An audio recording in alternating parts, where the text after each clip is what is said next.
Hello viewers, let's crack UPSC CSC के YouTube channel पर आप सभी का स्वागत है। I hope you are doing good. आज के सेशन के स्टार्ट करने के पहले एक बहुत इंपॉर्टेंट चीज which I must express because I have always respected doctor Baba Saheb Ambedkar. और आज अम्बेडकर जयंती पे let's pay a tribute to India's most intellectual, India's most lovable person.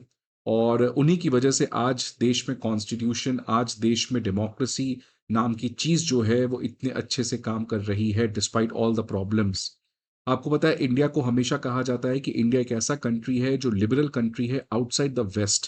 क्योंकि आप जितने भी इंडिया के नेबरहुड में देख लो, चाइना देख लो, मिडिल ईस्ट में कंट्रीज देख लो, अफ्रीका में कंट्रीज देख लो, ये जितने भी कंट्रीज हैं कुछ जो कॉलोनियलिज्म के शिकार नहीं हुए थे और बाकी मैक्सिमम जो कॉलोनियलिज्म से निकल कर आए थे। If you compare India among all the country, considering India's diversity, considering India's backwardness, considering India's own challenges, जो इंडिया ने अचीव किया है वो रिमार्केबल है। और उसका जो फाउंडेशन है उसमें एक बहुत बहुत important role doctor Baba Saheb Ambedkar ने प्ले किया है। आज मैं डॉक्टर बाबा साहेब अम्बेडकर के ऊपर यहाँ पर बात नहीं कर रहा हूँ, बट आज मैं बेसिकली फॉरेन पॉलिसी से एक इंपॉर्टेंट डेवलपमेंट आ रहा है जो इनफैक्ट काफ़ी पॉजिटिव डेवलपमेंट है, काफ़ी अनएक्सपेक्टेड डेवलपमेंट है, जहाँ पर ये खबर आ रही है कि यूएस जो है वो अब ईरान के साथ एक नया बातचीत स्टार्ट करना चाहता है। ये second round of in person, आपको पता है 1979 ईरान के इस्लामिक रिवॉल्यूशन के बाद से लेकर अभी तक ईरान और अमेरिका का बातचीत हुआ है, लेकिन इनडायरेक्ट बातचीत हुआ है। ये दोनों कंट्री के रिप्रेजेंटेटिव्स आपस में कभी भी डायरेक्टली बातचीत नहीं किए हैं। पहली बार इस्लामाबाद में हुआ था जो अनफॉर्चुनेटली फेल कर गया। अब यूएस जो है वो ईरान के साथ second round of in person talk को स्टार्ट करना चाहता है।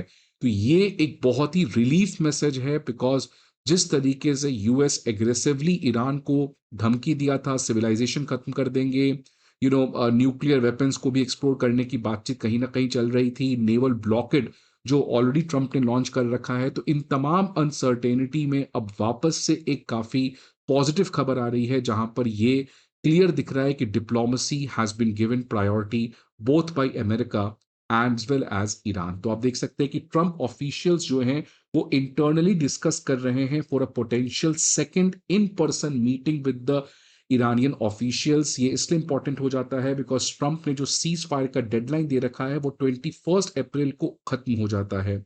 और अगर उसके पहले दोनों के बीच में बातचीत नहीं हो पाती है, कोई इमीडिएट टेम्पररी सीज फायर नहीं बन पाता है, देन ऑब्वियसली यूएस के प्रेसिडेंट ट्रंप के ऊपर सवाल उठेगा कि सीज फायर फिर किस बात का था, सीज फायर के आगे क्या करना है। इसलिए सीज फायर खत्म होने के पहले ट्रंप ऑफिशियल्स जो हैं वो एक मिडिल ग्राउंड ईरान के साथ अचीव करना चाहते हैं सो दैट ट्रंप के लिए डोमेस्टिक ऑडियंस को कुछ कहने के लिए रहेगा। ऑलरेडी अमेरिका जो है वो परेशान है, इन्फ्लेशन बढ़ चुका है, ट्रंप की अप्रूवल रेटिंग कम हो रही है। अब ट्रंप को एक रिस्पेक्टेबल एग्जिट चाहिए बिकॉज ट्रंप ने कभी नहीं सोचा था कि ईरान इस तरीके से फाइट बैक करेगा। और अब इसी तरीके से अपने ईगो को सेटिस्फाई करने के लिए, मिडिल ग्राउंड को अचीव करने के लिए, डोमेस्टिक ऑडियंस को कुछ बोलने के लिए सीज फायर खत्म होने के पहले वो ईरान के साथ बातचीत करने को तैयार हैं। सेकंड इन पर्सन मीटिंग जो है वो आने वाले समय में प्रोबेबली हो सकता है। अब कहां पर होगा इसकी कोई लोकेशन इस समय फाइनलाइज नहीं हुई है। दो लोकेशंस इस समय रिपोर्ट में बताई जा रही है, या तो पाकिस्तान इस्लामाबाद में वापस से ये चलेगा, लेकिन इसराइल जो है वो पाकिस्तान को, आपको ऑलरेडी पता है, रिजेक्ट कर चुका है प्रपोजल। इसलिए शायद प्रोबेबली इस बार पाकिस्तान में ना होकर जिनीवा में ये आपको होगा। जिनीवा में ऑलरेडी बहुत सारे इस तरीके के मेडिएशन पहले भी हो चुके हैं दूसरे कॉन्फ्लिक्ट्स में। अब यूएस इजराइल ईरान के कॉन्फ्लिक्ट में जिनीवा टॉक भी बहुत ज्यादा इंपॉर्टेंट आने वाले समय में हो सकता है।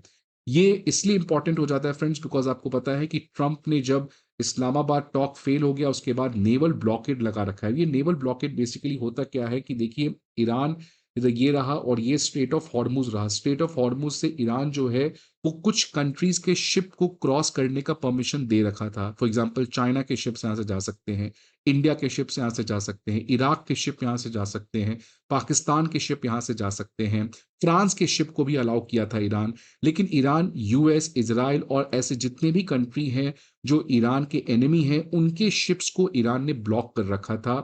अब ये यूरोपियन कंट्रीज के लिए बहुत बड़ी प्रॉब्लम थी, आसियान में कुछ कंट्रीज जो अमेरिका के अलायंस पार्टनर है उनके लिए बहुत बड़ा प्रॉब्लम था। और इसलिए ट्रंप ने कहा कि अब यहां पे एक ब्लॉकेड लगा दिया जाएगा।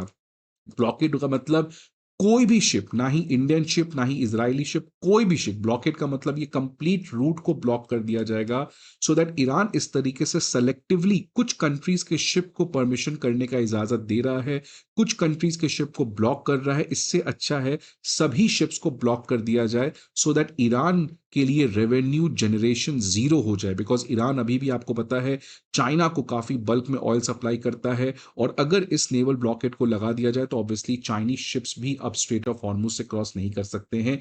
यही ट्रंप का मास्टर स्ट्रैटेजी था जो ऑलरेडी उसने क्यूबा में कर रखा है। क्यूबा में भी सेम तरीके का नेवल ब्लॉकेट जो है वो यूएस ने इंस्टॉल कर रखा है, जिसकी वजह से कोई भी शिप ना यहां से निकल सकता है, ना कोई भी शिप अंदर जा सकता है। एक तरीके से कंप्लीटली यूएस की नेवी जो है वो इसको ब्लॉक कर देगी। लेकिन ऑब्वियसली ईरान जो है वो डे वन से बैक ऑफ तो किया नहीं। इस बार भी ईरान ने कहा कि ये नेवल ब्लॉकेट में अगर कोई भी यूएस की नेवल शिप्स आती है तो उनके ऊपर इमीडिएट अटैक किया जाएगा, और साथ ही साथ केवल अमेरिका के ऊपर अटैक नहीं होगा लेकिन बाकी जितने भी मिडिल ईस्ट के पोर्ट्स हैं, क्योंकि ऑब्वियसली जो मिडिल ईस्ट के पोर्ट से शिप निकलेगा उसको तो आप जाने दोगे, तो इसलिए उन्होंने कहा है कि और जितने भी पोर्ट्स हैं, चाहे वो यूएई का पोर्ट हो, सऊदी का पोर्ट हो, उन सभी पोर्ट के ऊपर अटैक लॉन्च कर दिया जाएगा। ईरान का ये कहना था अगर इस तरीके से यूएस जो है वो नेवी के थ्रू स्ट्रेट ऑफ हॉर्मुज को ब्लॉक करता है। लेकिन जैसे जैसे ये खबर आ रही है तो ऑब्वियसली एक बात क्लियर है कि ये जो ब्लॉकेड है ये केवल सिंबॉलिक है, बिकॉज ट्रम्प जो है वो मैक्सिमम प्रेशर बनाना चाहते हैं ईरान के ऊपर, और इसलिए ब्लॉकेड के थ्रू ईरान को कन्विंसिंग करना, एक नेगोशिएटिंग टेबल पर लाना चाहते हैं, और इसीलिए ब्लॉकेड जो है वो केवल सिंबॉलिक है।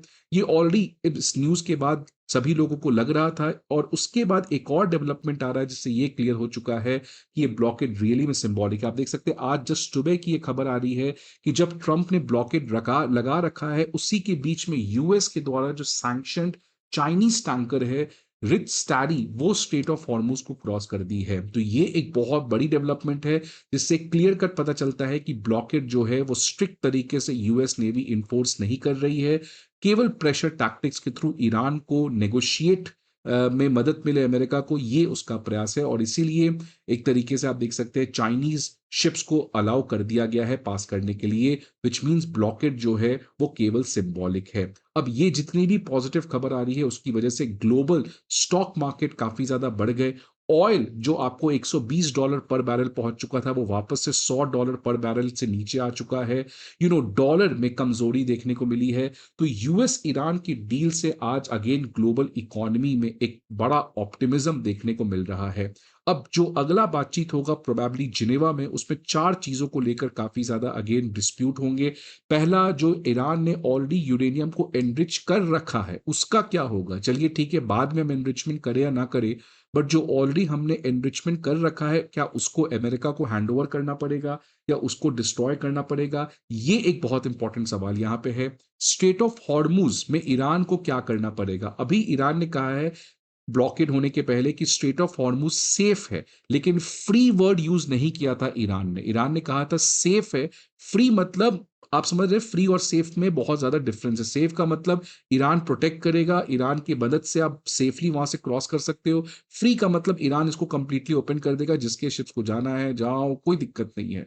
तो स्ट्रेट ऑफ हॉर्मुज को क्या फ्री करना पड़ेगा ईरान को या सेफ पे चलना पड़ेगा, ये एक बहुत बड़ा अगेन डिस्प्यूट पॉइंट यहां पे बन सकता है। सबसे इंपॉर्टेंट ईरान के लिए है कि इजराइल जो है वो ईरान के प्रॉक्सी हिजबुल्लाह जो लेबनान में है उनके ऊपर अटैक करना बंद करे। लेकिन अगेन इजराइल इसमें झुकेगा नहीं, बिकॉज अगर ईरान स्ट्रेट ऑफ हॉर्मुज का धमकी देकर इजराइल को लेबनान में अटैक करने से आज रोका तो कल नहीं बार बार ईरान जो है वो ये ट्रम्प कार्ड खेल सकता है स्ट्रेट ऑफ हॉर्मुज का, कि इजराइल सीरिया पे मत अटैक करो, लेबनान पे अटैक मत करो, हमास के ऊपर मत अटैक करो। इसलिए इजराइल जो है वो यहाँ पे बैक ऑफ करते हुए नहीं दिख रहा है। और साथ ही साथ ईरान को सिक्योरिटी गारंटी चाहिए, सैंक्शन रिलीफ चाहिए। अब इन चारों चीजों के ऊपर क्या कंक्लूजन निकलता है ये तो समय बताएगा, बट एक चीज मेरा सुझाव है ईरान के लिए, दैट देखिए आपने वर्ल्ड को बता दिया है कि आप कितने स्ट्रांग कंट्री हो, आप कंट्री में कितना करेज है, आप कितने ब्रेवली फाइट कर सकते हो, but now become pragmatic, now wake up to reality. आप में जिस तरीके की बॉम्बिंग की गई है, ईरान को सीवियर डैमेज पहुंचा है, राइट? इसीलिए अब ईरान जो मैसेज उसको प्रूव करना था वो कर दिया, लेकिन अब ईरान को प्रैग्मेटिकली, बिकॉज ओवर कॉन्फिडेंस भी कभी कभार लोगों को डुबा देता है, because at that don't forget US world की सबसे स्ट्रॉन्गेस्ट मिलिट्री पावर है, और अगर कल को मान लो यूएस जो है वो ईरान के सारे सिटीज को डिस्ट्रॉय कर दे, क्या यूनाइटेड नेशन बचाएगी आपको? क्या रशिया बचाएगी? क्या कोई कुछ बचाएगा? आज वर्ल्ड में कोई किसी को नहीं बचाएगा। अगर ईरान अमेरिका अपने ऊपर आ जाए, तो you know that America is the world's most selfish country, and if it comes down to that level, then Iran के लिए बहुत बड़ा डिस्ट्रक्शन पॉसिबल है। शॉर्ट टर्म में, लॉन्ग टर्म में क्या होगा उसके ऊपर तो मैं प्रेडिक्शन नहीं कर रहा हूं। इसलिए ईरान का जो मैसेज था वो प्रूफ कर दिया।